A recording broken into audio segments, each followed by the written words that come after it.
Des maths et bienvenue dans Historio Braise, la chaîne qui vous parle d'histoire de Bretagne.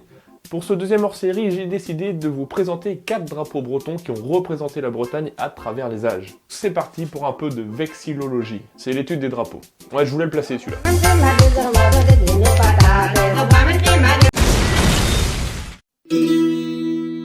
Et le premier de la liste nous fait remonter au Haut Moyen-Âge, c'est-à-dire après l'émigration bretonne de Grande-Bretagne vers la Petite-Bretagne, et la création des premiers royaumes bretons continentaux vers environ le 6e siècle après Jésus-Christ. Le dragon est une figure venue de l'Empire romain, probablement des troupes du Moyen-Orient, et qui trouve un grand succès dans les populations bretonnes de l'île de Bretagne. Aussi, après la chute de l'Empire et la migration d'une partie de la population en Armorique, le dragon devient un emblème de pouvoir pour les souverains. On pense notamment au père du célèbre roi Arthur, Uther Pendragon, qui se voit exilé en Petite-Bretagne et dont le nom signifie tout simplement chef des dragons. Donc une multitude de petits souverains bretons vont utiliser cet emblème, et ce jusqu'au roi de Bretagne, à partir de 845, qui l'utiliseront à leur compte. Mais n'étant tout de même pas très simple à dessiner, il est simplifié et devient tout simplement une bande rouge sur fond blanc. De par son assimilation avec le diable par les chrétiens, le dragon rouge disparaîtra des emblèmes à la fin du Haut Moyen-Âge. Mais pas partout, puisqu'il survivra au Pays de Galles et chez nous, dans le Trégor, comme on peut le voir sur leur drapeau. Là et là. Il est intéressant de noter que les anglo-saxons ont choisi la croix de Saint-Georges, personnage qui est souvent représenté en train de terrasser un dragon rouge. Niveau symbolique, on peut pas mieux faire. Alors j'ai choisi pour la deuxième de vous parler de la Cruesdu, la croix noire, même si on ne sait pas exactement quand elle est apparue chronologiquement, et qu'il y a plusieurs suppositions sur son origine. Donc là je vais vous présenter une origine probable qui correspond à la symbolique du drapeau. La croix noire, ou croix de Saint-Yves, saint patron des Bretons, est tout simplement une croix noire sur fond blanc et aurait été donnée aux Bretons lors d'une croisade, plus probablement la troisième en 1188, lorsque les nations prennent une croix pour se distinguer. On la retrouve en tout cas, et ça c'est sûr, au XIVe siècle sur des représentations de la guerre de succession de Bretagne, puisque les soldats sont représentés avec la Cruesdu en guise de surcot. Par la suite, elle est principalement utilisée en marine, comme pavillon, comme on peut le voir sur le dernier combat de la Marie Cordelière en 1512. La Bretagne ayant une grosse flotte marchande, le pavillon sert à distinguer les navires bretons dans les différents ports européens. Petit à petit, il fusionne avec le symbole de la Bretagne et se dote de mouchetures d'hermine, tel qu'on peut le voir sur le drapeau de Nantes ou le pavillon de l'amirauté bretonne, qui sera supprimé par Richelieu en 1627. Donc finalement, ce drapeau existe en parallèle de la bannière herminée, qui est justement le prochain drapeau que je vais vous présenter. Là, tout de suite. L'hermine héraldique apparaît en Bretagne en 1213 avec l'arrivée au pouvoir de Pierre de Dreux, fidèle du roi de France et arrière-petit-fils de Louis VI, dit le Gros. En effet, à ce moment-là, Philippe Auguste, le roi de France, est maître politiquement de la Bretagne, et pour s'assurer son contrôle, il fait épouser à la jeune duchesse de Bretagne Alix un de ses fidèles.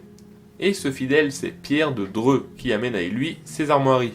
Son blason est un échiqueté d'or et d'azur au franc quartier d'hermine et à la bordure de gueule. Elles deviendront les armoiries de la Bretagne pendant environ 113 ans. Petite question, qu'est-ce que l'hermine ? L'animal est un petit mustélidé qui vient probablement d'Arménie, puisque son nom en latin est Armenius mus, le rat d'Arménie.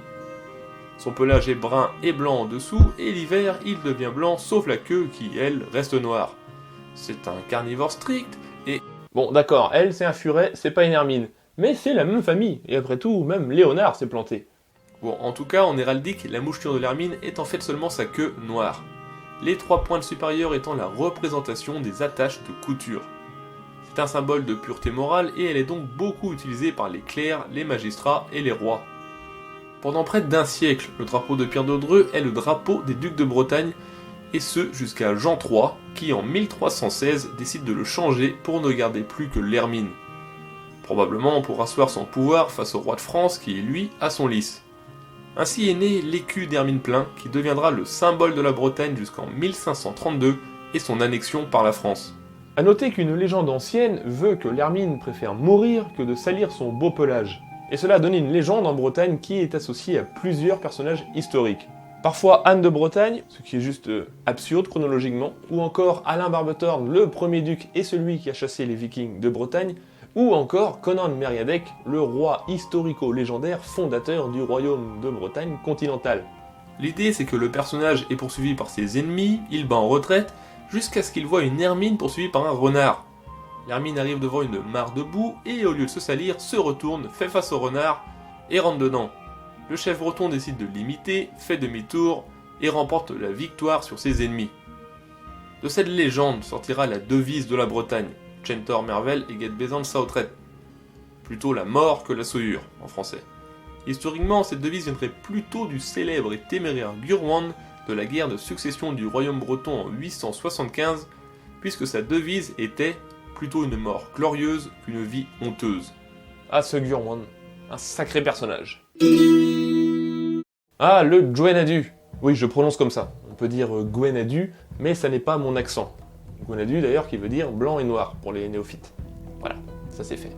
Bon, celui-là, normalement, vous le connaissez, puisque à peu près tout le monde sur cette planète, et probablement ailleurs, le connaît. C'est le drapeau moderne de la Bretagne et il date de 1923. Car en ayant perdu son indépendance politique en 1532, puis son autonomie politique en 1789, la Bretagne perd ses symboles, qui à part de rares utilisations, comme l'armée de Conly en 1870, tombe dans l'oubli, n'ayant plus d'utilisation concrète. Au début du XXe siècle, un éveil politique et culturel parcourt le pays, et on voit un retour des anciens drapeaux, aussi bien la Cruesdu que l'Hermine-Plein. Ils sont utilisés pour montrer son attachement à la Bretagne, aussi bien dans les cercles culturels que dans les différentes formations politiques. Mais très vite, ces anciens symboles ne correspondent plus avec ce que les jeunes bretons veulent montrer de la Bretagne. L'Hermine-Plein ressemble trop au lys français et fait trop monarchiste, le dragon rouge est déjà représentatif du Pays de Galles, tandis que la Cruesdu fait trop religieux. Il leur faut un drapeau moderne, et beaucoup de propositions et de dessins sont faits par différentes personnes, mais celui qui retient l'attention est l'œuvre de Morvan Marshall.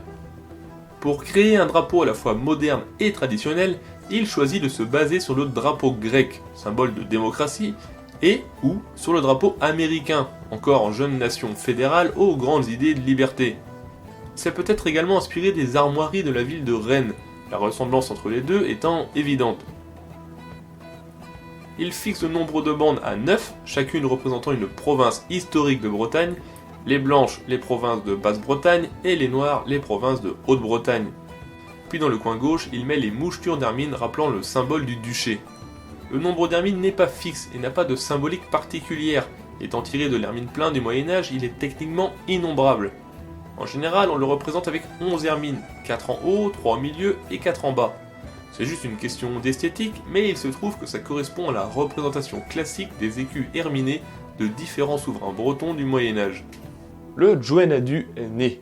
Ce drapeau est vite accepté et brandi par les différents partis politiques bretons qui vont le nommer drapeau national en 1927. De la Bretagne, hein, parce que sinon ça n'a aucun sens. Par la suite, après la Seconde Guerre mondiale, il sera interdit.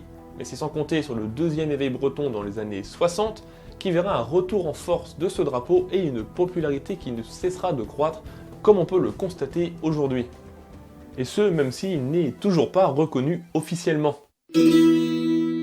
En guise de conclusion, je vous propose quelques anecdotes sur le Gwenadu, et tout ça en moins de 30 secondes. Go! Il est l'un des rares drapeaux au monde exclusivement noir et blanc.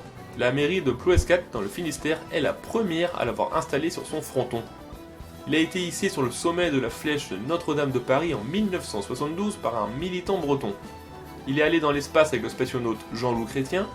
Il est interdit au JO et à l'Eurovision n'étant pas un drapeau officiel.